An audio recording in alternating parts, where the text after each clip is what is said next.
Long Lost Son, a short story by Willie Anderson. It's 6 a.m. and Jason Hutt is waking up to his regular routine. Brush his teeth, shower, breakfast, and then off to work. He's the proud owner of the Burger Hut, known as having the best burgers on the block. Each morning before he starts his car, he caresses a photo that he has pasted on his dashboard of a child he's holding alongside a woman. It's a photo of his ex-wife and the child that was kidnapped from their home 17 years ago.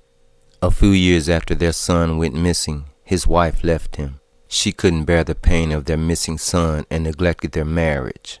But today felt a little strange to Jason for some reason. He seemed to be more noticed than usual. He would get smiles and flirtatious hugs from women as he stopped by the local coffee shop to grab coffee, as he does each morning. He then remembers he was voted the town's most sexiest bachelor at yesterday's fundraiser for the homeless. As he pulls up to the restaurant, he notices his manager David running a homeless guy away from the restaurant. Jason has never seen the homeless man because the few times he came in a little early, he always sees the homeless guy running away. Jason asks his manager David why he keeps bothering the guy. David says he's making the restaurant look bad by hanging around. Jason responds, as long as he's not bothering anyone, then just let him be. David reminds Jason how he had to clean up the jello from near the dumpster twice this week already. Jason tells David it's not as bad as it seems. David brushes it off and heads in. Jason stops and looks toward the homeless guy's direction and sees him rumbling through the park's trash. He tells his manager David to go ahead and get things started and he'll be in shortly. Jason walks up to the homeless guy and asks what's his name. The homeless guy shies away and steps back in fear. Jason assures him that he's not here to hurt him. Andrew, the homeless guy said softly. My name is Andrew, and I'm sorry for causing problems at your restaurant. Jason tells him that he hasn't been a problem at all. It's just that his manager's very protective of the property. Andrew tells Jason that David is always mean to him and treats him bad. Jason apologizes to him for that and asks him where was he from. He said he couldn't remember much from his younger years due to a car accident 8 years ago that caused him a head injury, and that he was tossed from home to home with abusive parents in each household. Jason hung his head in sympathy. He told Andrew that he was very sorry for what he had been through. Andrew pleaded with Jason not to call the police. Jason assured him that that wasn't gonna happen. He asked Andrew to wait while he went to the restaurant to grab him something to eat. When he got back, Andrew was gone. He decided to leave the food behind just in case Andrew came back. As he starts to enter the restaurant, he sees Andrew grab the food and run away. Back inside, Jason asked his manager David if he knew anything about the homeless guy.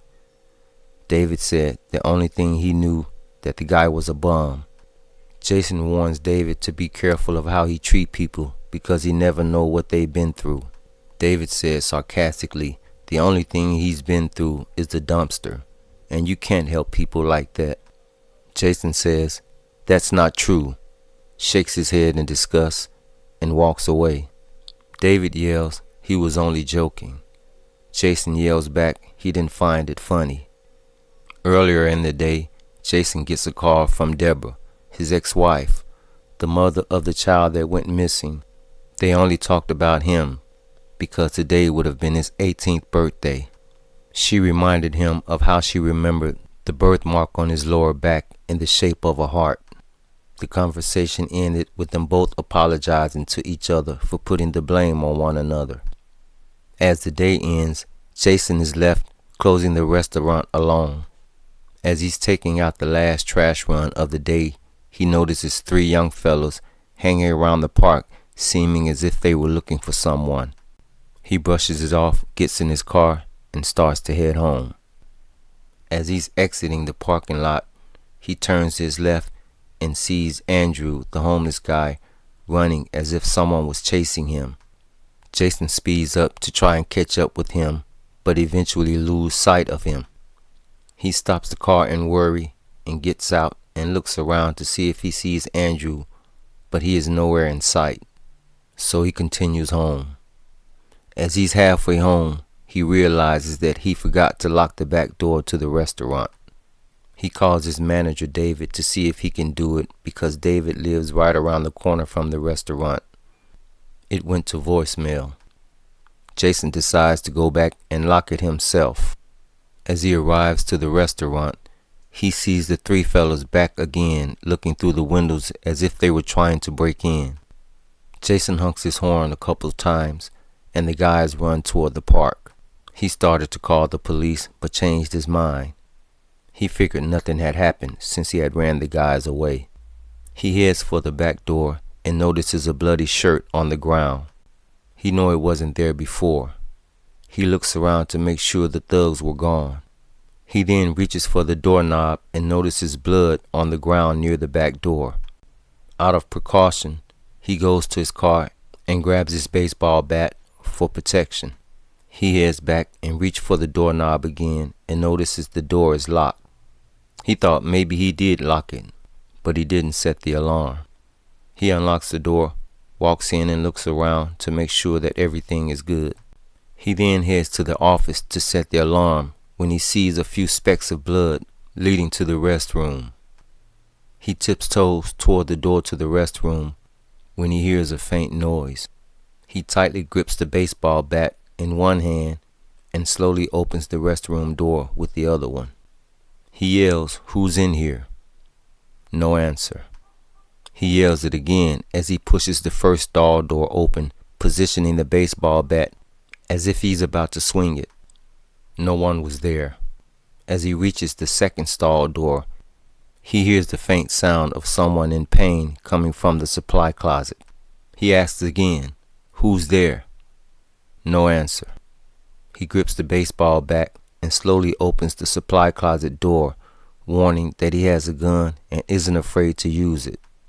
When he opens the door, he sees Andrew, the homeless guy, lying on the floor, bleeding from his shoulder and his back. He quickly rushes to him and asks him what happened and how did he get in here. Andrew said he came in the back door because it was unlocked. He said he was hiding from the guys who was outside because they beat him and stabbed him with a small pocket knife because they thought he was selling drugs on their turf. Jason grabs a few towels from the shelf and asks Andrew to place them on his wounds.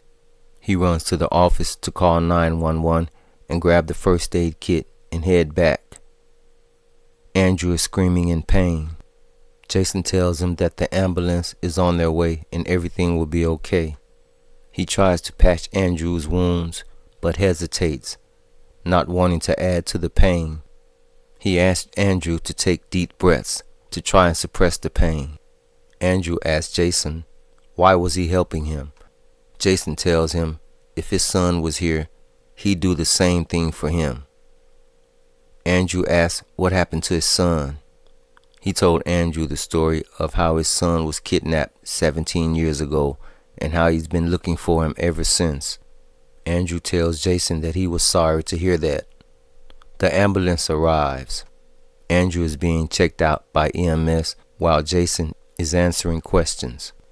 As Andrew is being lifted to be put on the gurney, Jason notices a strange-looking mark on the lower part of his back. He looked a second time and noticed that it was the shape of a heart. Jason paused for a second. He remembered what his ex-wife said about the birthmark on their son's back. EMS asked Jason if he was going to ride with them. He told them that he would trail them. On his way to the hospital, Jason couldn't stop thinking about the mark that was on Andrew's back. He calls his ex-wife Debra and asks if she could describe in plain details of the birthmark on their son's back.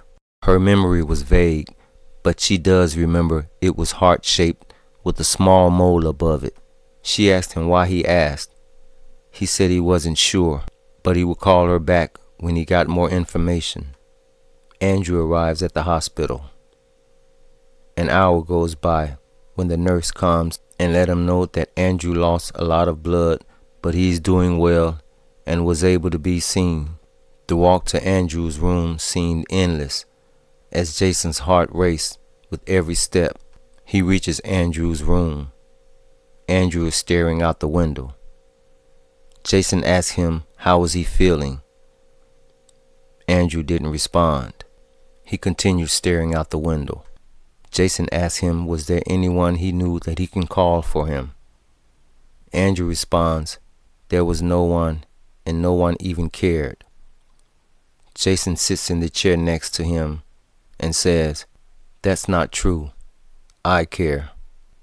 Andrew responds, but you don't even know me, and plus I broke into your restaurant, so I know that the police will be coming here soon to arrest me. Jason assured him that no charges will be pressed and the police are currently looking for the gentleman that attacked him. Andrew reaches for the TV remote, but is having trouble grabbing it. Jason gets up and tries to help him, but Andrew stops him and tells him he got it.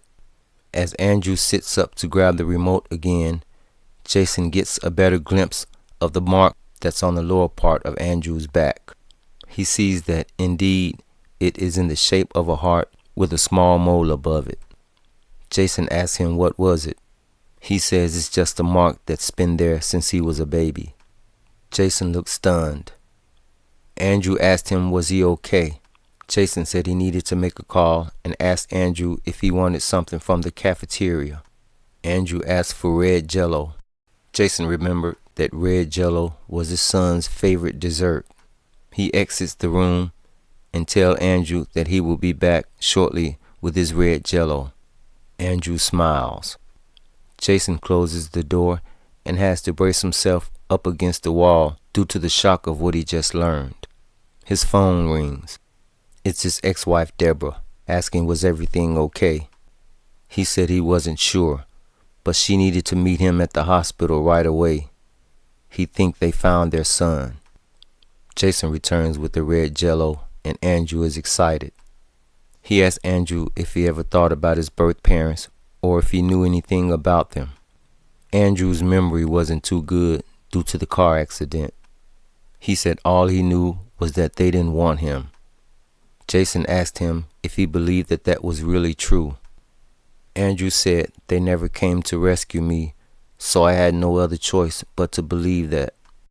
Jason asked him if he remembers the story that he told him about his son being kidnapped 17 years ago. Andrew said yes, he remembers, but wasn't sure what that had to do with his situation. Jason hesitates for a second and says, Andrew, I think you're my son.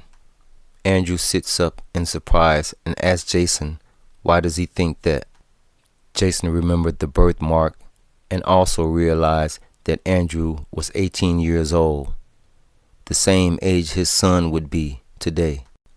Jason tells him that he just has this feeling that he's his biological son. Andrew looks confused. Jason asked him why was he coming around hanging at the restaurant so much. Andrew says it was the only place that he can get red jello for free from the dumpster.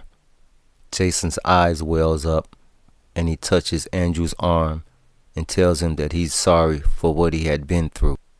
Jason's ex-wife Debra arrives. She walks in and stops in her tracks when she sees Andrew.